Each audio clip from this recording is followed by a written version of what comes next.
Hello and welcome to Future Squared. Stephen Hawking once said that intelligence is the ability to adapt to change, so let's adapt. My name is Steve Glaveski, and each week I'll bring you conversations with preeminent thought leaders from a variety of fields to help you think in a multidisciplinary way, keep goals in your professional and personal life, and better navigate what is fast becoming a brave, new world. And without further ado, come with me if you want to live.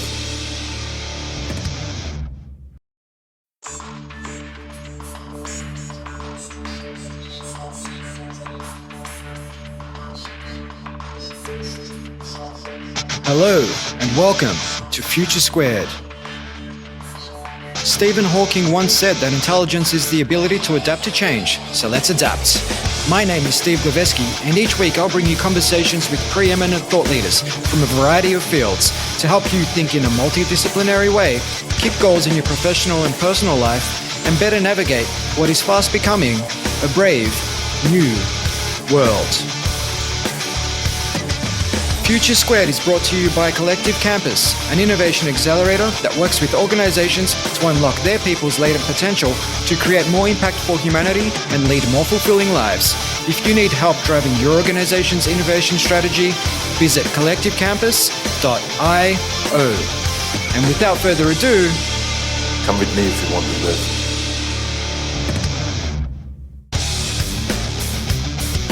Equal opportunity for inequalities. That is, people have different interests and abilities and talents and skills and desires and so on, and just let the chips fall where they may. This idea that we have to have whatever percentage of African Americans there are in America, there has to be that percentage of police or that percentage of Harvard grads or whatever, it's just ridiculous. No good could come of that. What we want is just to take down as many barriers as we can to entry and for opportunities. I mean, most of us can't do most of the jobs. I mean, you know, why aren't there more Caltech physicists that are black or whatever? Almost nobody can be a Caltech physicist, period, of any color.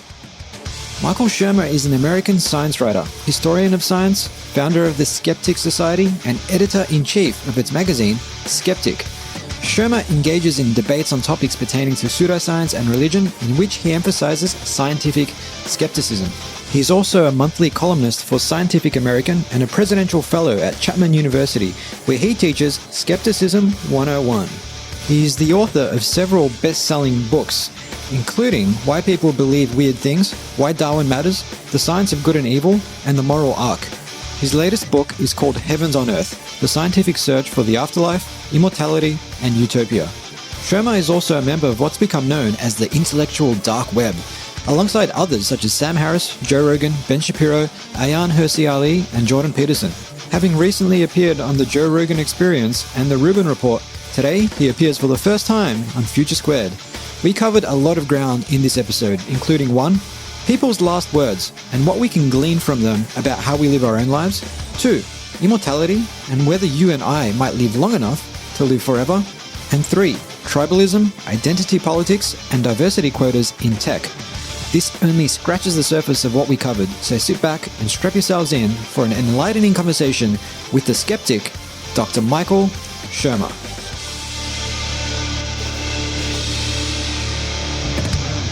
Welcome to the show, Michael.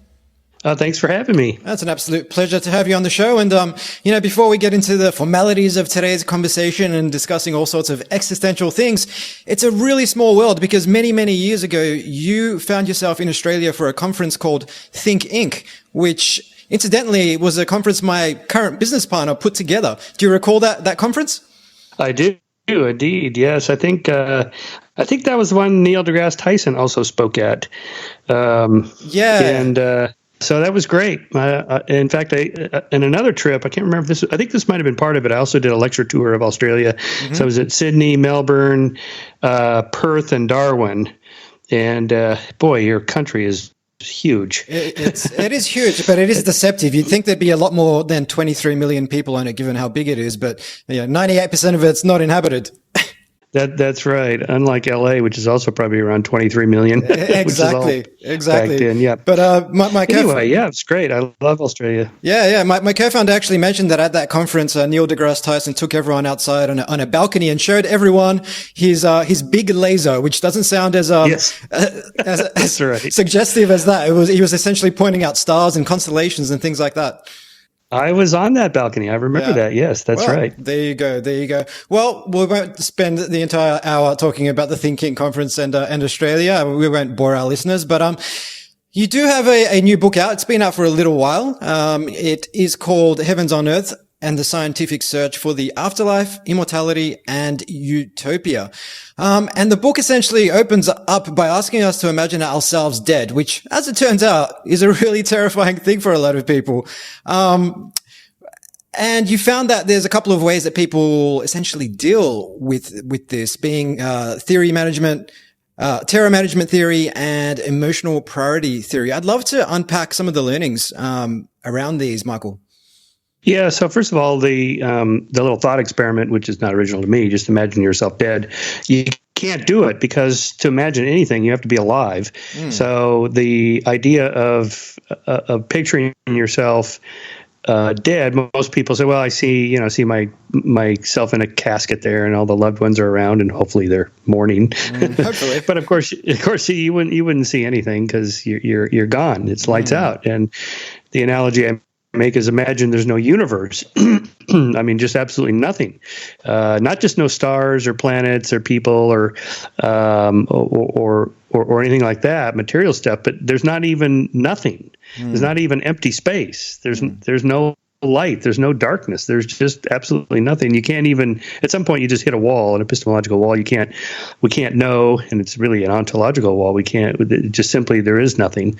And even that word no thing, it implies that there's a thing that's not existing. If there's nothing, it's that. So, at some point it's just like, what? I can't even wrap my mind around this. And imagine yourself not being alive is something like that. We only have our experiences of being alive. That's all we can ever know. And so when that ends, there's just nothing. So there's really nothing to fear. Now, I mean, it's possible that there's an afterlife. No one knows for sure. So I don't go that far to say, I know there's no afterlife. Of course, I don't know that. No one knows that. But no one knows that there is either. So it's best to just make the most of what we have today. That's kind of the bottom line for my book is that whether there's an afterlife or not is sort of irrelevant because we live in this life. Whether there's a hereafter or not is irrelevant. We live here and now. So if it turns out, there's just when I closed my eyes for the last time here and I open them somewhere else and there's my friends and family and okay, then I'll be happy about that. I think as long as it's not like what Christopher Hitchens called the Christian heaven, celestial North Korea, where you have this dictator that knows everything you're thinking. That doesn't sound so appealing. No. So, so that's the problem. And from there, we build, different cognitive models of the world based on this idea we can only go from what we have. So, you mentioned terror management theory, and I'm skeptical of that. This idea that people are walking around in a state of terror about dying, and this motivates them to do certain things. Because if you ask people, they don't say that. They don't say, "Oh, fear of death is what motivated me to write this song or design this building or whatever your creative activity is." Right. That isn't what they say. Oh no, it's an unconscious theory. Well, okay, now it's getting kind of problematic. How do you tap into the unconscious? That's pretty tricky to do. So I go for a more straightforward analysis at that point in the book, and then move from there to talking about the origins of religion, which is in part this idea that there's something else beyond this life, because again, we only can imagine being alive. You can't imagine being dead. So when you think, well, I see people around me dying, so I know it's going to happen, but somehow or another, they must continue. And this starts pretty early in life. We have research from Paul Bloom's lab at Yale that, little children about age 3 to 4. Imagine that, like, say you have a little puppet show and the little baby mouse gets munched by the baby alligator. These are all just little puppet stories. You ask them, well, where's the mouse? And they have a whole story about where the mouse is, even though the mouse is dead there on the little puppet floor. That the mouse continues on somewhere else, and he's hungry and he's lonely, misses his mommy, and so on. So this kind of idea that there's something else that continues starts pretty early. So you can see why most religions have some sense of an afterlife. Yeah, no, that makes a lot of sense. And I guess going back to your point around death, perhaps not scaring people into submission and preempting their creating a big building or a piece of software or something like that. I know, and this is anecdotal, of course, but something Steve Jobs talked about in his autobiography was around feeling like he was going to die young, and that galvanized him to work harder and work longer and try and do the kinds of things that he did. I mean, did you unpack any examples of that in your research? Well, there's some people that say something like that, and I'm not sure people have access to their own thoughts. I mean, I doubt that was really the motivation that that drove Steve Jobs. It might have been a little sidebar in that famous commencement speech he gave at Stanford University. You can watch on YouTube. He talks about what motivated him, and there he mentions his cancer diagnosis, and at the time he thought he was going to be okay, but that was more retroactively. Now that I kind of realize how precarious life is, how much I appreciate it, that's after the fact. That's not he was 20 fearing death, therefore I'm going to start Apple computers. This is in part what's called the hindsight bias. That is. After something happens, we look back and reconstruct how it happened in some plausible, logical sequence that isn't at all the way it probably really happened. You're not aware of all the choices you make in life that lead you to where you are today. You just kind of bounce around like a ball in a pinball machine, and things happen. And then you look back and go, oh, yes, I went to this college instead of that college. I met this person that became my spouse instead of that person over there. And then I had this professor, and that led me to this course, and I ended up in this job and this career, and here I am. But if you'd gone to the other college and met some other person and married that person, it would have been equally deterministic in your mind. Like, oh boy, it all turned out the way it was supposed to. No matter how it turns out in hindsight, it seems like the way it was supposed to. Well, that's essentially the narrative fallacy that people can fall victim, particularly entrepreneurs when they're being interviewed about how they ascended to the top of a particular industry, for example, and they'll say, well, this is what worked for me, and essentially it's going to work for you. But no doubt there was elements of luck involved in that. And again, you're retrospectively telling the story and you're tracing the steps. And oftentimes that you're not questioning what the counterfactuals may have been if one of those steps was different. Yeah, the counterfactual is an important idea in thinking about these things. I also call this the biography bias, which you see, for example, biographies of Steve Jobs. Everybody wants to know what made him great. He created the richest company in history. How did he do it? Okay, so he went to Reed College, and then he dropped out. He moved back to his parents' house. Okay, that's what I'm going to do. I'm going to do a startup in my parents' garage, and that's the and act like an asshole, and just be dominating over other people and be demanding and all that stuff. No, I mean, how many people dropped out of college in the 70s and moved back home and created a startup in their garage, and they failed? Mm-hmm. We have no idea because no one writes biographies of those people. But no doubt there were thousands of people that have done things like that. And, and that's the problem with all those business books as well. The 7 Habits of Highly Effective People, or the top 11 companies and their management style, and as if in hindsight that's going to get us anything. No, it doesn't. It has to be ahead of time. You have to make predictions like, okay, if these characteristics of a company make it successful, then let's run the experiment forward. Mm-hmm. See, what they do is they take like the stock price of, they look back over like the last 25 years and take the most successful companies at their stock price or something like that. You can't do that because that's the hindsight bias. You're post-dicting, not predicting. And, anyways, that's a problem with all that kind of.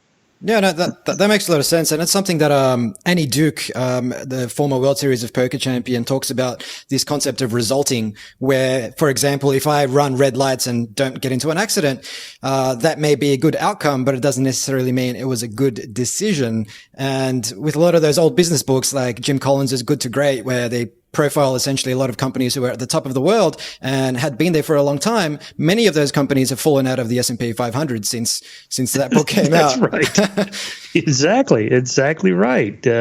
So, what are those models worth? Nothing. I mean, it's not that any management style is as good as any other. It's just that style of picking them out is not effective. Yeah, makes sense. So to circle back to what we were talking about earlier around, say, not necessarily just terror management theory, but also emotional priority theory. I mean, one thing you found when it came to people's last words is that it often had to do with love, gratitude, and or some sort of religious passage like, "Into your hands, O Lord, I commend my spirit, amen," or something to that effect. And this is something we hear from a lot of people who work in palliative care, that people, when they are on their deathbed, they may have been hard driving entrepreneurs or politicians or something to that effect during their life. But when they're looking back on their lives, they're saying, well, I just want to thank my parents, my loved ones, my spouse for their support. And it's not so much about, well, I wish I had worked longer hours or something to that effect. That's right. Yeah, no one at the end of their life says, I wish I would have worked an 80-hour week instead of a 70-hour week. Nobody says that. Yeah. And that's why that kind of perspective is actually good when you're in the middle of your life, instead of waiting to the end to figure out what's most valuable. Anyway, I was amazed about this body of research that I encountered of, what people think about as they're about to die. Well, you can do this randomly, but there are a cohort of people who know exactly when they're going to die, and these are people on death row. Now, I don't think Australia has a death penalty, but 31 of the 50 states here in America still have the death penalty. Half a dozen of them employ it fairly regularly. The rest don't. But Texas, for example, keeps a database of everybody they've executed. They're all online. You can see who they are, what crime they committed, the details of the crime and the trial, and so on. And they also have their last words. So imagine this guy's and it's almost all guys. It was like 514, I think, and there was 2 women. So that tells us that the number one predictor of somebody being on death row is maleness. And, so imagine them being strapped to the gurney, crucifix-like, and they lower the microphone and say, "Do you have anything to say?" Last words, and I had about 400 and something out of the 500 had issued last statements, and they're there on that webpage, the Texas Department of Criminal Justice, I think it is.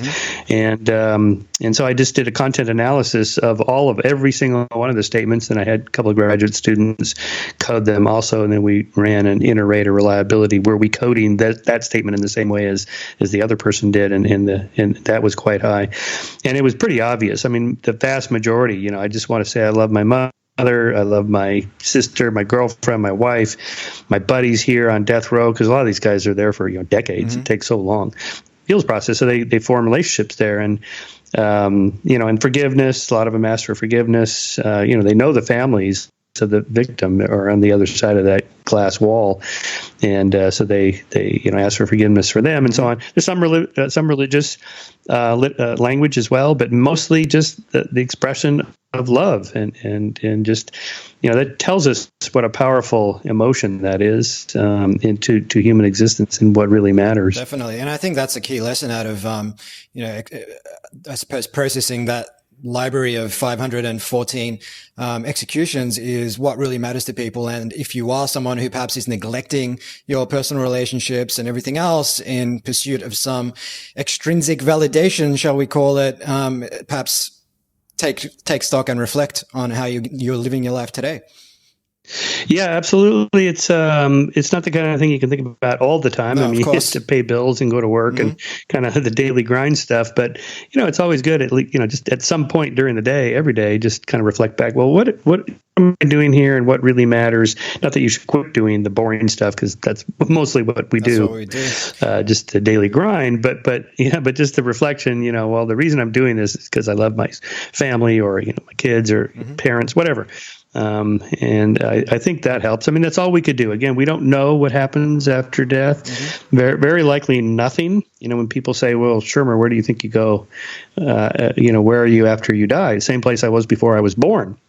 To which they go, well, you weren't anywhere before you were born. You didn't exist. It's like, right. That's right. Exactly. Same. Yeah. You just simply won't exist. And yeah, the idea of not existing for eternity, that the thought is scary. But of course, essentially we exist before we were born for billions of years, and you don't know that. Yeah. You just don't know anything about before or after. So really, we just have this one little slice of time in the cosmic scale of what's for 13.9 billion years. The universe is old now. It'll go on for many, many tens of billions of years more, and we just get this few short 80 years plus or minus.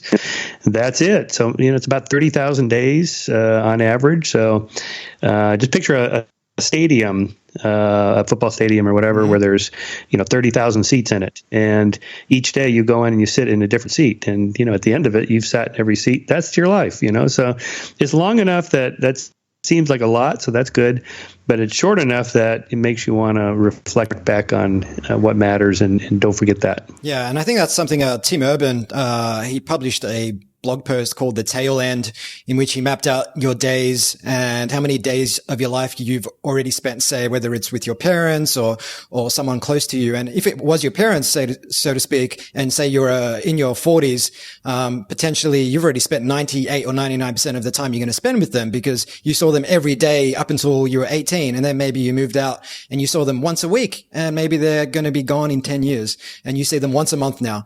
And that really puts things into perspective, so that when you actually are out there visiting your folks, that you should really value that time rather than just take it for granted because you've already spent so much time with them in the past.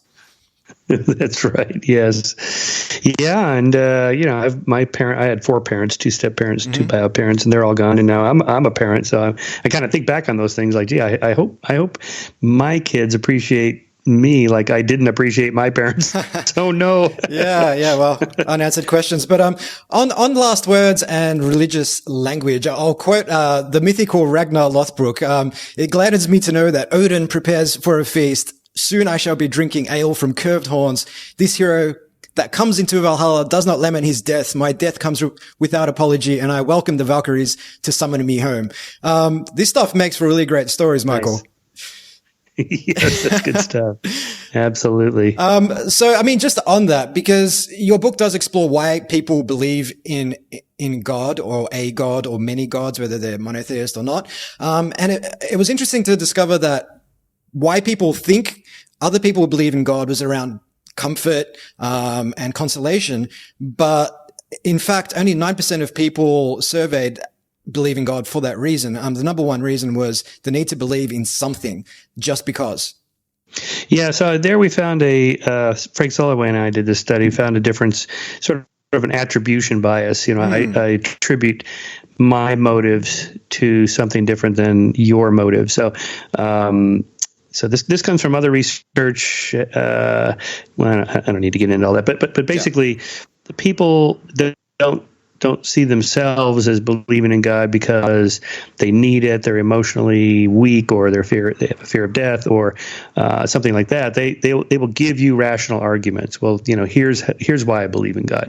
The fine-tunedness of the universe, something had to be the first cause, and they kind of articulate arguments they've heard like that. But if you ask them why other people believe in God, those aren't the answers they give. They can see in other people, well, it provides emotional comfort in times of need, and that kind of thing. And even though, of course, that's the reason most of us believe in almost anything, not for rational arguments. We back, with the hindsight bias again, we back into it after the fact when we've already committed to a belief system. system, say it's a political system or an ideology or a religious belief or whatever it is, and then we rationalize after the fact, these are the reasons I have for this belief system, even though that's not how you got in there in the first place. Right. In the first place, it was, whatever, emotional comfort, raised to believe, that sort of thing.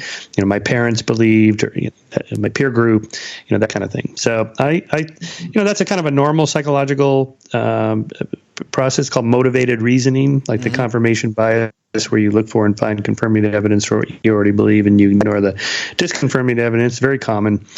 We all do it. It's hard to not do it, actually. I catch myself doing this all the time, even though I'm aware of it. And you can train students on how to look for motivated reasoning and cognitive biases, like the confirmation bias.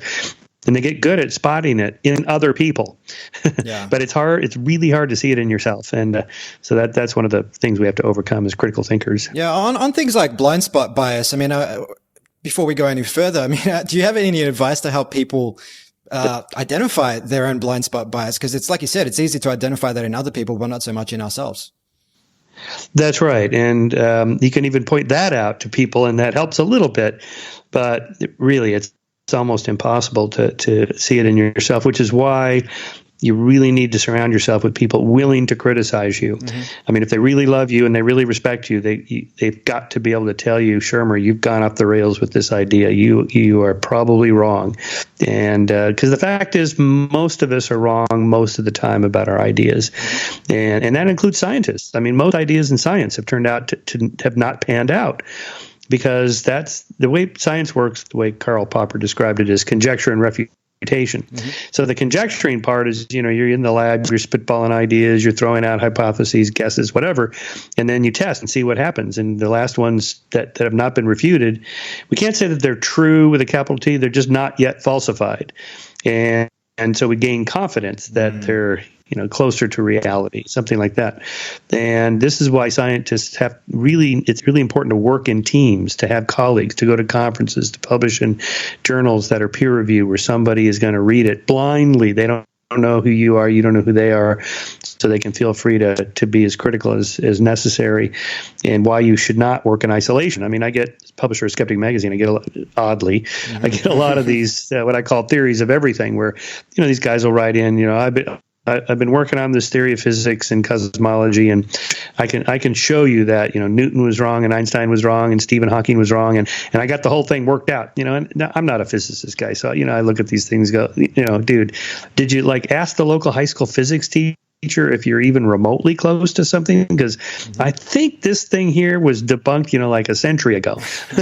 You might, before you hold a press conference and announce that, you've proven Einstein wrong, you might want to double check with somebody else who knows something about, they would never accept it because, this is too radical. It's like, it might be too radical. It might just be too wrong. And, so the line I use is, people say, they laughed at the Wright brothers. Well, they laughed at the Marx brothers. Being laughed at doesn't make you right. And they point to Galileo, look, Galileo was right. Yeah. But for every Galileo in history that turned out to be right, there's 100 or 1,000 that were wrong, and we just don't hear about them. Yeah. Well, I like to think that science is about finding out what is most right now based on the information at our disposal. But there is so much more information that we haven't even collected, let alone processed and tried to make sense of. And even the information that is at our disposal, it comes down to how you choose to select the data, how you choose to format the data and interpret the data. And you can almost always, and correct me if I'm wrong, but manipulate that data to prove a particular position that you're trying to put forward. Totally. It's a big problem in the social sciences now. Problem of replication. Something like half of all studies that have been published have not been able to be replicated. So there's probably nothing to the effect that the original paper said it was, or maybe there is, but without replication and corroboration from other labs, it's just hard to say what's going on, even if the person is totally honest and they're doing the best they can to control for experimenter bias and all the other things. They're not being fraudulent in any way. The problem is some of these experiments are really complicated. It's the same thing in biomedical research. Some of these studies are so complicated and they're so expensive to run, and they take years, like testing some drug or whatever.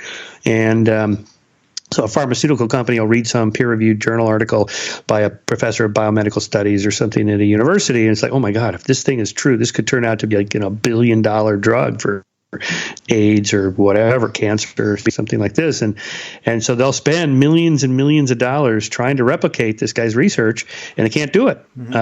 So how did this get published? Well, who knows? I mean, peer reviewers, they can only do so much. They don't have time to actually run the experiment. They're just looking at the data, doing the best they can at the analyses and statistical analysis that was done and the results drawn from it. And, so it's a flawed system for sure. It's the best thing we have, but it's not perfect.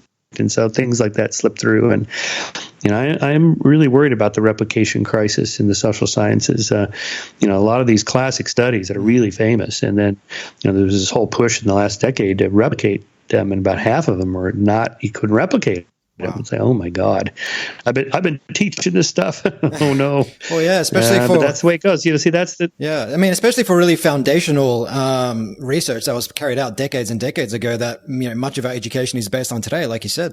Yep. So all we could do is just keep plugging along. It's we are all flawed. The best thing you can do is to work with others just to make sure that at least somebody's looking out to see where you went wrong, what step you got wrong. And working in isolation is always a bad idea. So science is very much a social process. It's not a democracy. So, for example, when you hear 97% of scientists think climate is real and global warming is real and human caused, that's not correct. What's correct is that a massive study done on over 10,000 climate science papers concluded that 97% of them came to the conclusion, independently of each other, that global warming is real and human caused. So it's not that climate science is a democracy and we get together and everybody votes, and the majority wins. No, that's not it at all.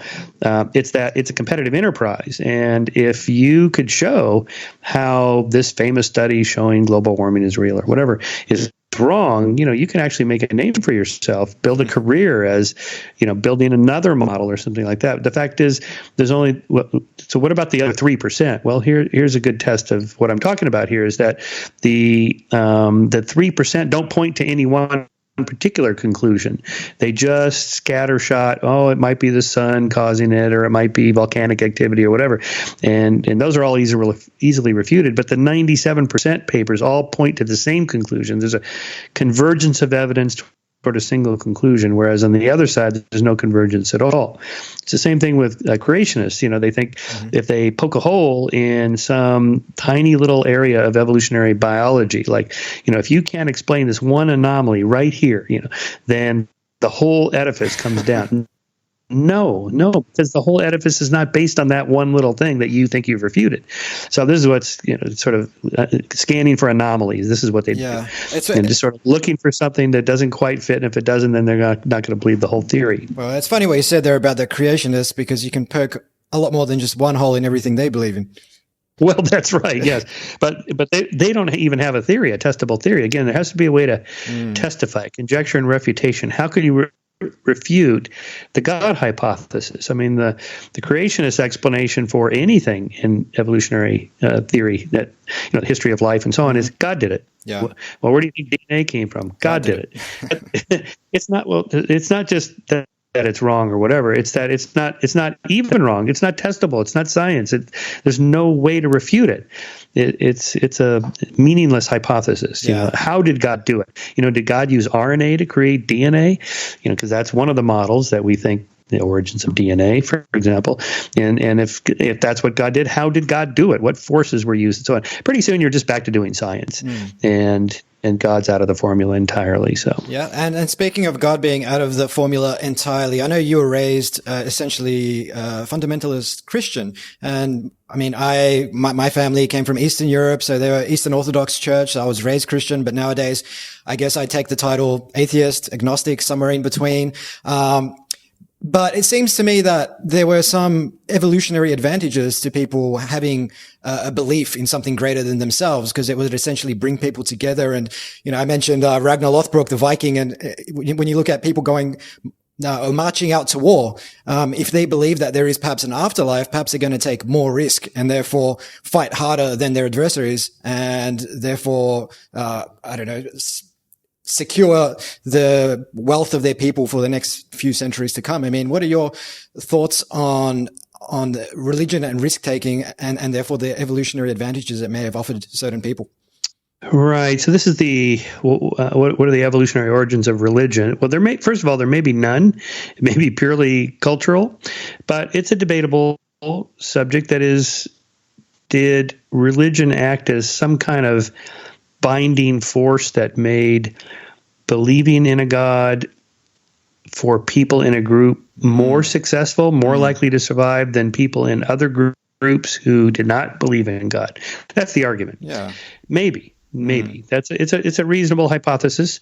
It may also just be a byproduct of something else. That is, we have a agency detection device in our brains. That is, we tend to see agency everywhere, and whether it's the clouds and lightning or storms or accidents or whatever, we see demons and gods and witches and so on. That's kind of normal in history. It may not be adaptive in any direct sense that natural selection would be operating on it. It may just be a byproduct of something else. Yeah. And so evolutionary origins of religion. It's a big subject. Part of the problem is that religion is too big a word. What about religion are you interested in? Is it the social aspects? Like I mentioned, it's binding people, the music, the shared beliefs, seeing everybody on Saturday or Sunday, whatever your worship day is, and having common attitudes toward politics or ideology like conservative Christians do in America. Is it that? Is it fear of death? Is it having somebody to appeal to when you're down, petitionary prayer? Is it something else like, acknowledgement prayer, just sort of thanking the Lord for your good fortune? So there's a lot of different aspects to religion that make it, I think, too difficult too broad a concept for an evolutionary explanation. It would just be, what aspect are we talking about here?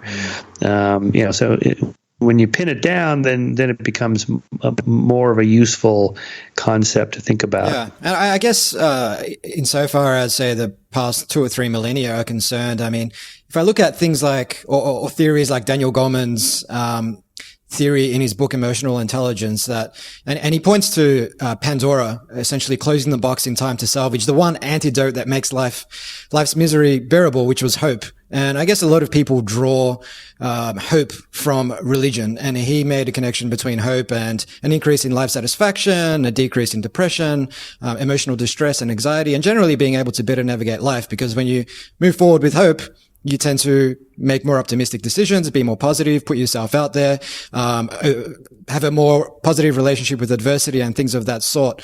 So I guess from the perspective of religion, say over the last 2,000 years, would you say that having that hope that comes with believing in a God would help people better navigate the uncertainty and the trials and tribulations of life? Yeah, even that hope, that's a little bit too nebulous a concept. How do we operationally define that? So, for example, religious people live a little bit longer and they have slightly healthier lives. Okay, why? Why would that be? Well, it turns out when you look at that, they smoke less, they drink less, they gamble less, they have less recreational sex. They're more risk averse to things that people say that aren't in a religion or don't believe in God are more likely to do these high risk things, and therefore their lifespans are shorter and their lives are less healthy if you smoke, drink, or having a community, having people that care about you and that they care about you. So, or maybe you even have a spouse or somebody in your home that's reminding you to take your medicines, take your vitamins, don't eat too much, don't have that cheesecake after dinner. These little things that matter in terms of health and longevity. It's not belief in God or hope that religion, that's too nebulous an idea. It's a very specific thing that affects it. Like, for example, giving, donating. Religious people give more money to charity than non-religious people give. But in a household, a spouse who's an atheist if the other spouse is a believer, that atheist spouse will give more money because of the social aspect. We're doing this together. We're giving our joint money to this charity, or we're each going to donate to this cause, and therefore the atheist is now more generous. So it has nothing to do with hope or belief in God. It's this more of a pragmatic social aspect. Yeah, and that's essentially something that you touch on in your book, The Moral Arc, in which you find that there is essentially a strong correlation between education, rationality, empiricism, and people becoming more moral. And we see this play out, obviously in developed economies, but also in emerging developing economies today, whereby as education has increased, so too have the number of births per family decreased from 10 on average in some developing economies to maybe 2 or 3 today. We're seeing that play out in a number of different ways. Yeah, so it's possible that the decline of religion in the West, which it is definitely declining, the number of nuns has gone up dramatically in the last decade. The people that tick the box for no religious affiliation. Now, these aren't necessarily atheists, but these are people that don't affiliate with any religion at all. You see it particularly strongly in Europe. A lot of cathedrals that I go to visit, they're empty. They're either, I mean, there's almost nobody there, or they're closed. They're closed down. They rent them for corporate gigs, and they convert them to art museums and stuff. It's really quite dramatic. Now, that's not all the great cathedrals, but a lot of them. And so there's a debate about that. Why are Europeans so much less religious than Americans? In fact, of the top 20 industrialized Western democracies in the world, America is by far the most religious, like an order of magnitude more religious. Why is that? So a couple theories. One is that Europeans have a more tighter social safety net that the government provides to help poor people. And one of the roles that religion has been left with after the scientific revolution and the Enlightenment kind of bumped them out of the explaining the world mode, they're left with, taking care of the poor, helping people that are in need. Okay, well, if the government's doing that, then what's left for religion? Not much. And so this is one theory. So in America, we don't. Our social safety net is much more porous. A lot more people falling through the cracks. I mean, I was just seeing some statistics about the top 20 Western industrialized nations. We're number one in infant mortality. I mean, that's embarrassing, and also mother mortality during birth. That's how can that be? We're the richest country by far. Well, okay. So again, maybe people turn to religion when they need something, even if it's just going to the soup kitchen. Staffed by the local Catholic diocese there, that looks like religion, but it's actually more of a practical social need. Okay, that's one theory. The other theory is this sort of trickle-down economic theory where there's separation of church and state.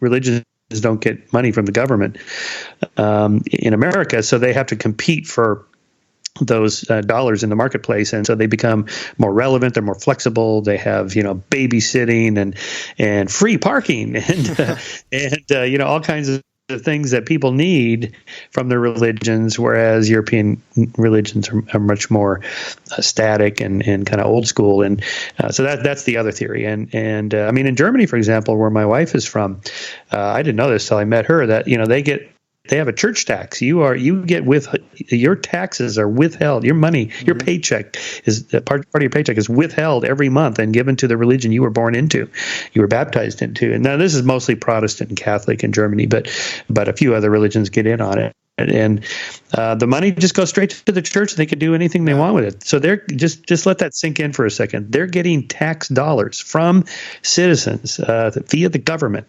to support religions, all the way down to building a new house for the priest. I mean, really. And didn't they outlaw Scientology in Germany? That's right, because in the 90s, Scientology got wind of this, and they, hey, we got to get in on that free money from the government. Yeah.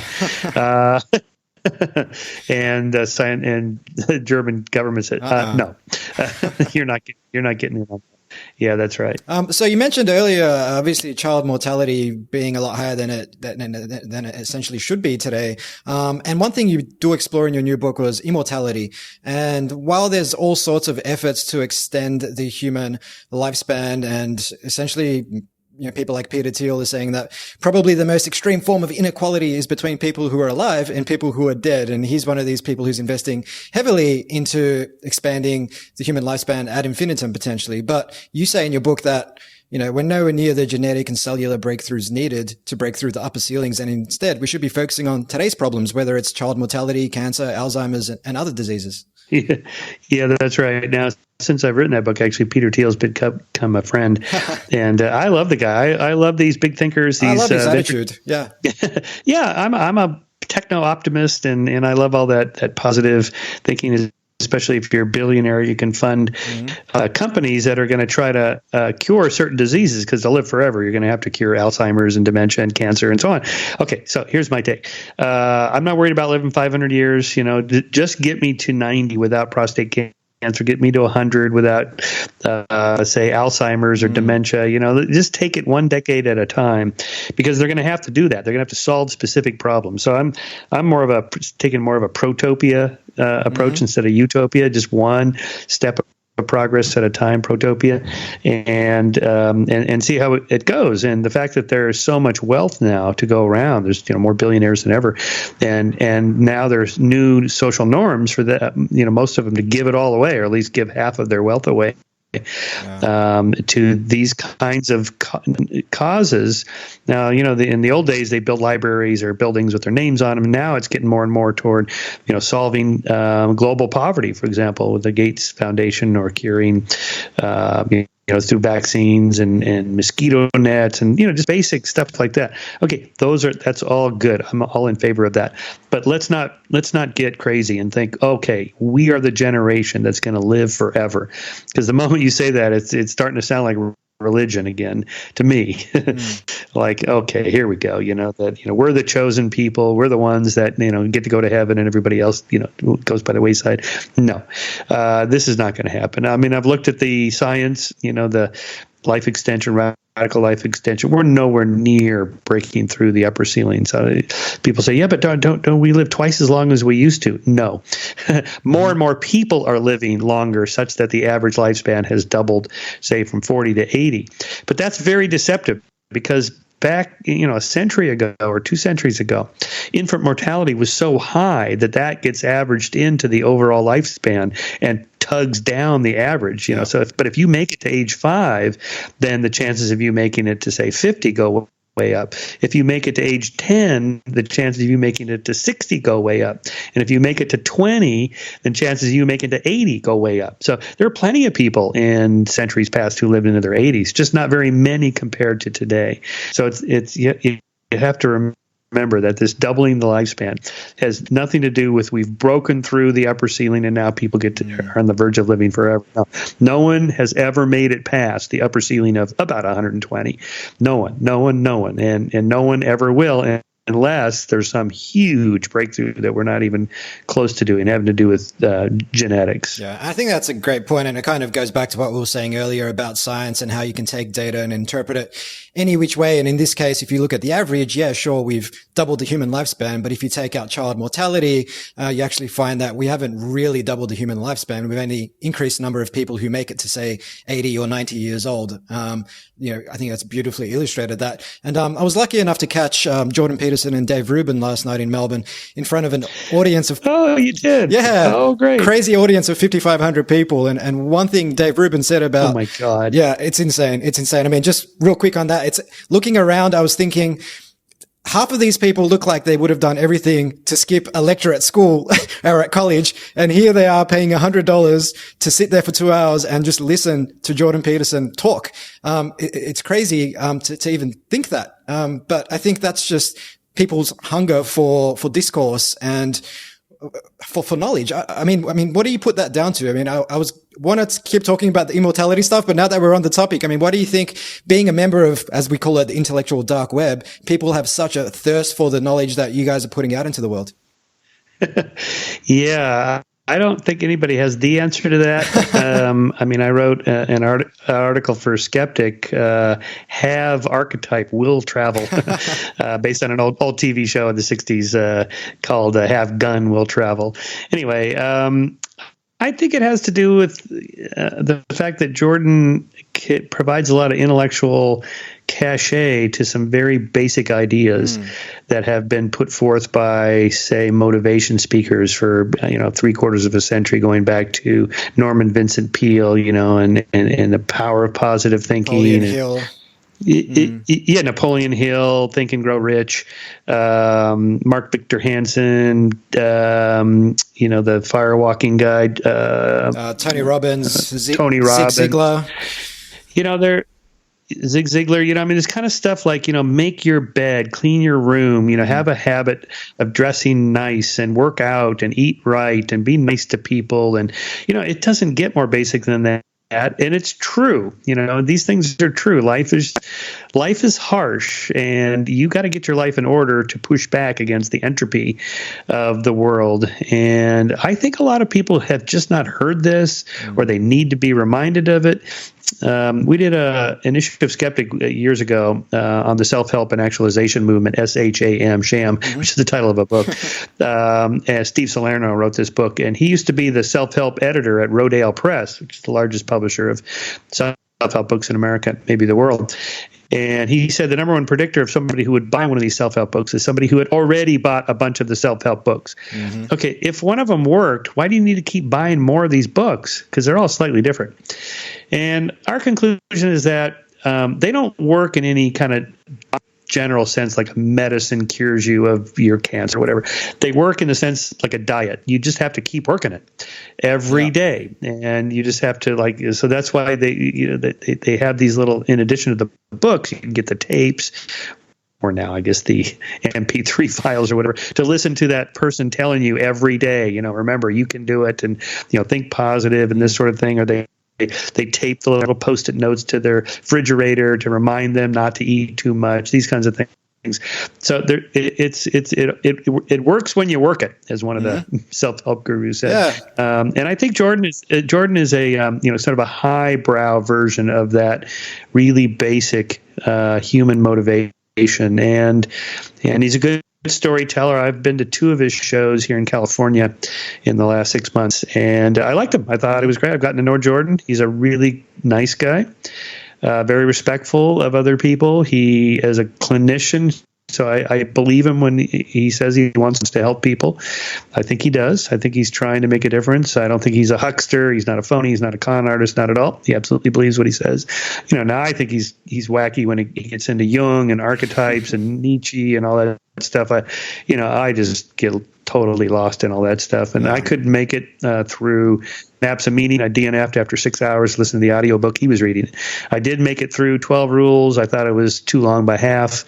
Again, basic stuff. I've gone through this in my 20s. I don't need to hear this stuff again. I'm not his audience, but I don't mean any condescending way. I mean, a lot of people need that, and it's good stuff. And the way he does it, with so much intellectual horsepower, and I think that helps. He's got a dry sense of humor. Having a sense of humor is good. And yet he has a kind of a gravitas to him that makes people feel like they're in the presence of somebody powerful, greatness, something like that. And everybody likes that. So, 5,500 people in Melbourne, that's impressive. Well, not only that, but that was one of 2 shows. One of 2 shows. Yeah. Is there any intellectual you could think of, say in the last 50 years or now, who could have done that? Filled the 5,500 seat hall twice. Man, maybe Tony Robbins, but that's quite different. Yes, he is a motivational speaker, but he puts on a huge production. The cost to serve that production is massive. Whereas Jordan Peterson was literally just him on stage by himself with nothing but a bar stool and a microphone, walking up and down the stage for 2 hours, like nothing else. So that's the difference, right? But just to just to bring it back to immortality, and something that Dave Rubin said last night was, for every year that we're alive, we extend the human lifespan by 4 months. And then he made the joke that eventually, when we're extending it by 1 year, for every year you're alive, you'll live another year and you'll never die. But you looked at stuff like cryonic suspension. You looked at things like uploading, essentially our consciousness to the cloud. And as far as you're concerned, this stuff is centuries away. Oh, absolutely. Yeah. Now, so Dave's line there, that I think he got that from my book because I have it in there, and it's not original. I mean, this is what Ray Kurzweil calls the takeoff point, where once modern medicine and science technology reaches the point where increasing the human lifespan by 1 year every year, then you get to live forever. No, because okay, so this is Stein's law. Things that can't go on forever won't. So, however long you think that linear curve is going to keep going, it's not. It's going to flatten out, and unless, again, I don't want to say never, but unless there's some massive breakthroughs in genetic engineering to say fix the telomere problem. Every time a cell divides, the little tips of the end of the chromosomes called telomeres breaks off, and so cells can only divide so many times, the so-called Hayflick limit. Depends on the kind of cell, maybe 40, 50 times cells can divide, and so in the course of a lifetime, the cells are just wearing out. The DNA is breaking off. Now, if there's some genetic engineering thing that comes along, equivalent of CRISPR, say, to fix that problem, okay, then we can roll the dice and start over and see what that leads to, if that's possible. But of course, we don't know if you live 200 years, what other problems would arise, because that's never happened. So again, let's just take it step by step. Just get me to tomorrow and then the next day, and so on, and cure diseases, and expanding the lifespan, not just so people live longer, but quality of life. So it's not just I want to live the last 20 years of my life in a bed with with IV needles and oxygen mask. No, that's not living. When people say I don't want to live past my natural, I don't want to live past 80 or 90, because this is what they're envisioning. But of course, the radical life extension is they're thinking, no, the way you are now at 30 or 40 or 50, feeling strong and healthy and smart and good memory and so on, and alive, that's what we're talking about extending. Okay, if you can do that, I'm all in favor of it again.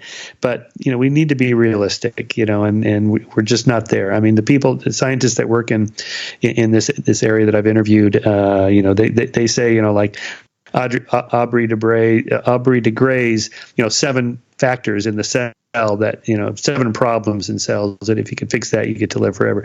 We're not even close to solving any one of the 7. So Aubrey says the first person to live 1,000 years is alive today. No, I don't think so.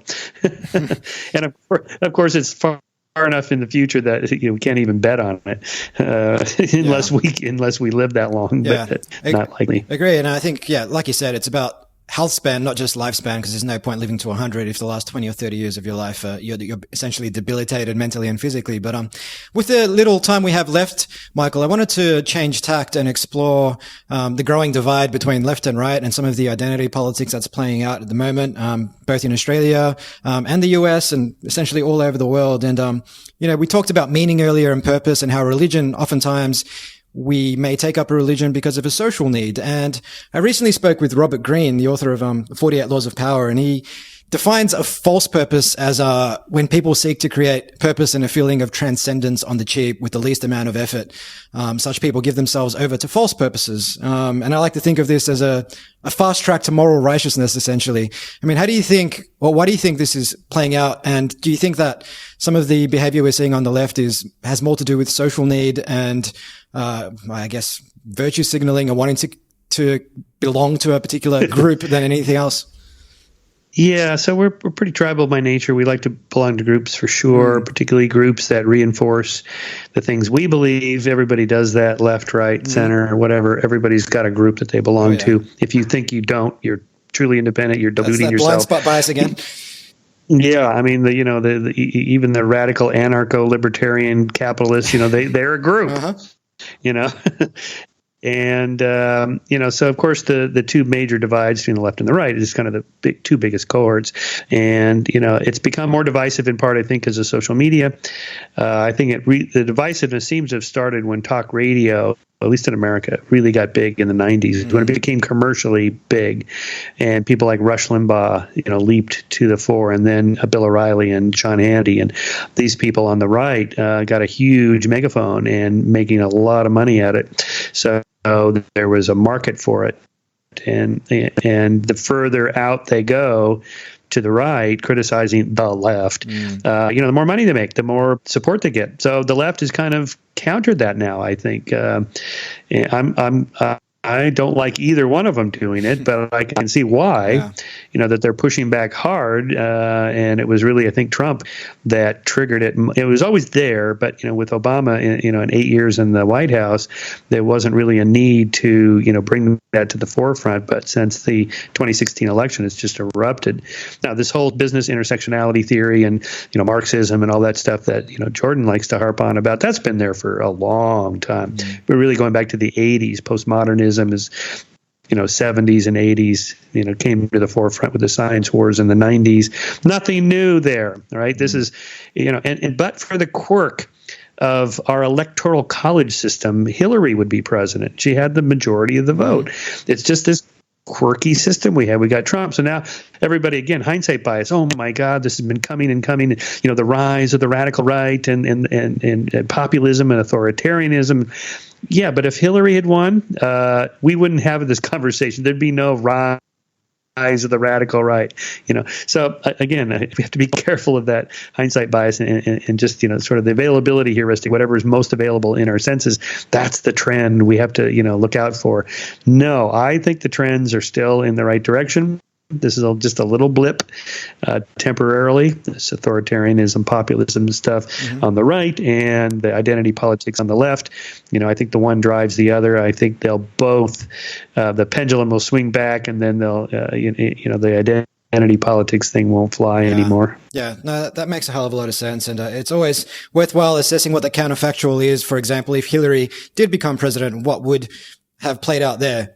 Maybe there's good to come out of Trump's presidency, in appeasing the right and letting this whole thing play out. Who knows? Really, we don't know what the counterfactual would have been. We can only guess. Yeah, that's right. That's David Frum's. He's a longtime Republican who's always critical of Republicans, interestingly. But yeah, he makes the point that had Hillary won, then the Trump supporters would be even angrier. But so now maybe we give them 4 years to vent, and then we go back to more toward the center. Yeah. Although it's hard to say. I mean, 2020, there's going to be probably 20 or 30 Democratic candidates when all is said and done here, and weeding and sorting all that out, that could get messy. So I don't know. Let's hope the left doesn't devour itself like they've been doing. Yeah. Couldn't agree more. One final thing I wanted to touch on was, speaking of identity politics, whether it's showing up on college campuses or whether it's showing up in tech companies. Everybody knows, at least most of my listeners will know about the whole James Damore thing over at Google. But there is a big push amongst a lot of tech companies to shoot for 50-50 diversity. But, I read something striking the other day. I think it was on Quillette, that diversity is something you strive for when you're not sure of the value of things or you're not sure of the value of people. But when you know what the value of things or people are, then you should essentially optimize for the highest value things. And that when you seek 50-50 diversity across things, obviously you can do that across gender, across race, across so many different variables, that someone may identify with. You may then not be optimizing for the best performance of that organization, and that can have all sorts of downstream effects that may not be so positive. Yeah, absolutely. We need to strive for, equal opportunity for inequalities. That is, people have different interests and abilities and talents and skills and desires and so on, and just let the chips fall where they may. This idea that we have to have however many, whatever percentage of African Americans there are in America, that has to be that percentage of police or that percentage of Harvard grads or whatever. It's just ridiculous. It just can't.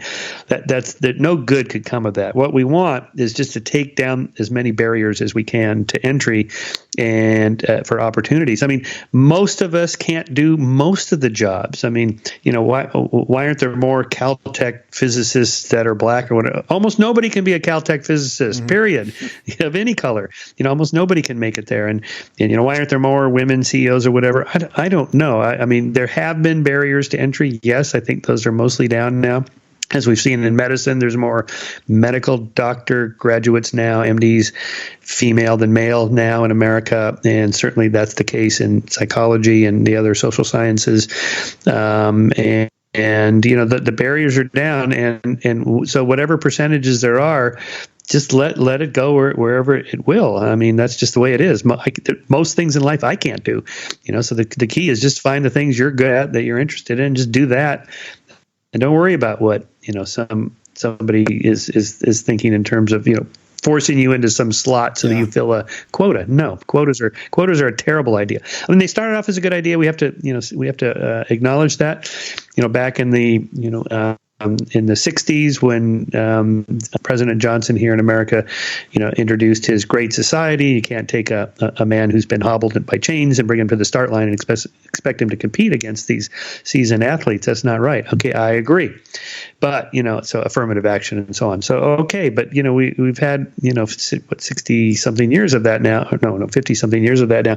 And, okay, so let's pull back on that and see how it goes for a while. And if there's still, blatant racial discrimination, well, there's already laws in place about that. Let those laws be applied to, discrimination and so on. And, and also highlight the people that are successful. There's plenty of African Americans in professions. How did they get there if the institutional racism is so suppressive that African Americans can't get in? Yes, they can. Some can. So why aren't others? I don't know. Just look at it in an individual case rather than as a collective case. Yeah, I could not agree more with everything you've said there. And lucky last question, I like to wrap up all of my podcasts with, Michael, is just around your daily rituals or routines. I mean, you've achieved a hell of a lot in your time on this earth. You've published numerous New York Times best-selling books, your lectures, Skeptic magazine. I mean, what do you do to keep churning out high-quality material as you do? Well, okay, I don't know. I just do my thing. I have a fairly balanced life. I don't write, all day. I just write a couple hours a day. But I'm 64 years old and I've been doing it since I was in my 20s. So cumulatively it adds up and it looks like a lot. But, again, I'm not 40 anymore. I'm 60 something now, 64. And, I still have time to, play with my kid, and I ride my bike 2 to 3 hours a day with my buddies. Awesome. Now, when I'm riding by myself, I can listen to audiobooks, so I can consume a lot of content that way. But cumulatively, it just adds up. And, I've had a lot of good staff support at the Skeptic magazine that helps me. My editors at Scientific American and my publisher, all that helps. There's infrastructure behind it. But really, I just plug along. I don't work, 80-hour weeks. I don't. I wouldn't even want to be a CEO of some major Fortune 500 company because those guys don't have a life, Yeah. And I don't think that's a good balanced life. Yeah, couldn't agree more. Well, Michael, it has been an absolute pleasure to have you on the program, and we've not even scratched the surface of what your work entails. So if people want to learn more, they can go down the Michael Shermer rabbit hole over at skeptic.com. They can follow you on Twitter at Michael Shermer, and of course find your many books, including Heavens on Earth, over at Amazon. Is there anything else they should check out? No, that's pretty much it. Skeptic.com, michaelshermer.com. Yeah, that's it. Amazon has all my books and so on. Yep, that's all good. Fantastic. Well, thank you so much, Michael. Hope you enjoy the rest of your evening. Thank you. You're welcome. Hi guys, Steve again. I hope you enjoyed this episode. If you'd like to receive a weekly email from me, complete with reflections, books I've been reading, words of wisdom, and access to blogs, ebooks, and more that I'm publishing on a regular basis, just leave your details at futuresquared.xyz/subscribe and you'll receive the very next one. If you're picking up what I'm putting down, take a minute to like, share, or subscribe on Apple Podcasts, Google Play, Spotify, or wherever you get your podcasts. It goes a long way to giving the podcast the exposure it needs so I can continue bringing you guests and conversations of the highest caliber. You can catch me on Twitter at Steve Glibeski and on Instagram at TheSteveGlibeski. Until next time. Hasta la vista, baby.